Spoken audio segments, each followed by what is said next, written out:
एगो निर्गुण गाई ओकरा बाद से और गाई फरमाइश हुई कि तूने जो कमाया है दूसरा ही खाएगा,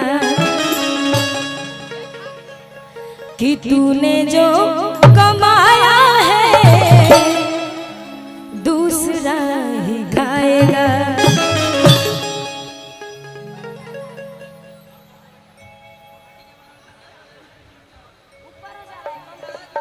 हाँ कम कीजिए, ऊपर हो रहा है।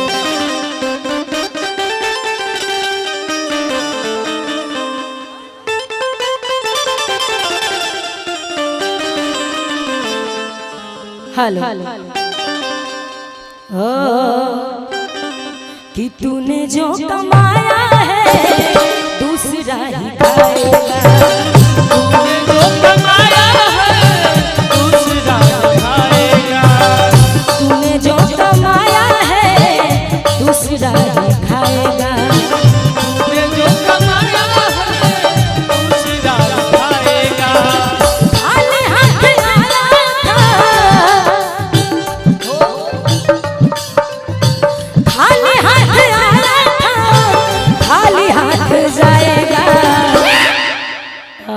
अब के चाचा के मन के भइल भाई चलते रही, बंद मत करिए।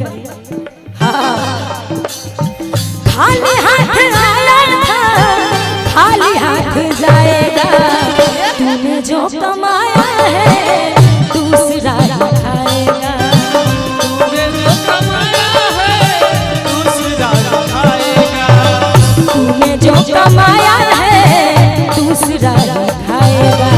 तूने जो कमाया है दूसरा खाएगा।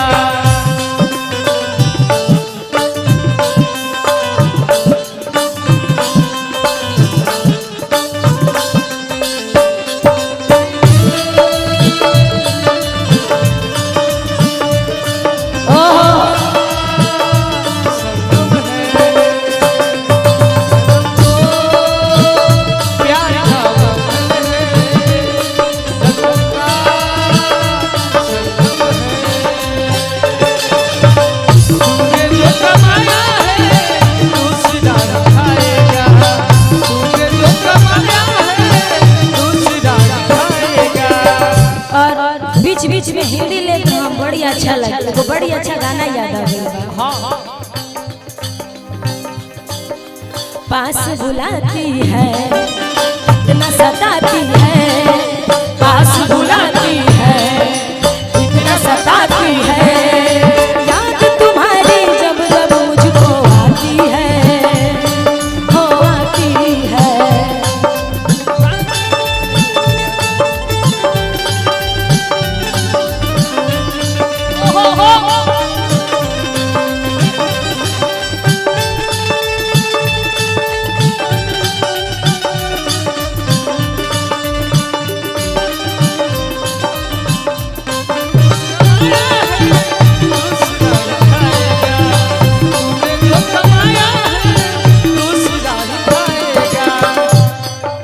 बड़ी अच्छा लाइन है, जब तलक ये सांसें हैं तब तलक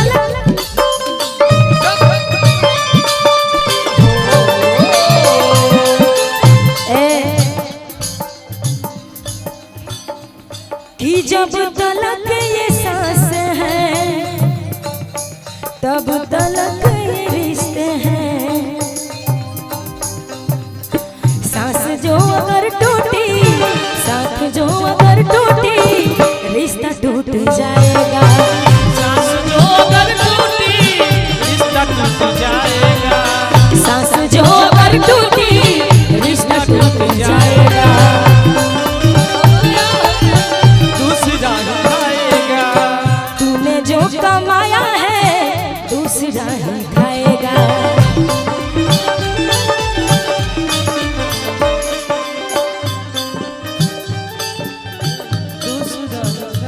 और एगो भोजपुरी निर्गुण बाजन बड़ी अच्छा लाइन बा, चलते रहिए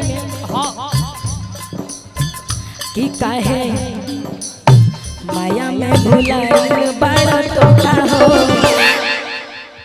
कि खोता छोड़ के जाए के पड़ी कि सगरो स्वार्थ खातिर नीमन बाउर होता हो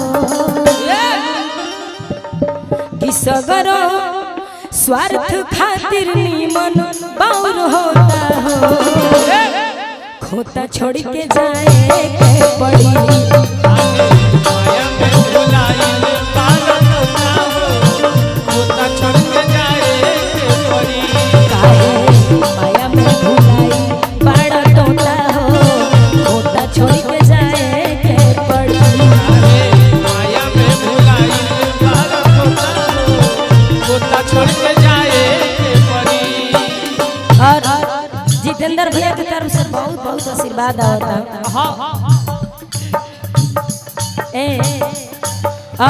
हमरा मन करता कुछ कह दे जितेंद्र भैया खातिर विकासो भैया खातिर जौन के स्टेज पे बानी रहो के कोटि कोटि प्रणाम कि जब से तुम्हें देखा दिल को कहीं आराम नहीं इन होठों पे एक तेरे सिवा कोई नाम नहीं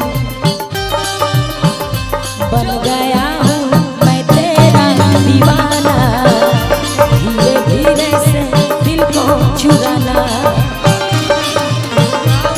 मैं तेरा दीवाना धीरे धीरे से। गोलू राजा क्या कहो आपका प्रोग्राम सब सोचना सुनने के लिए तैयार है।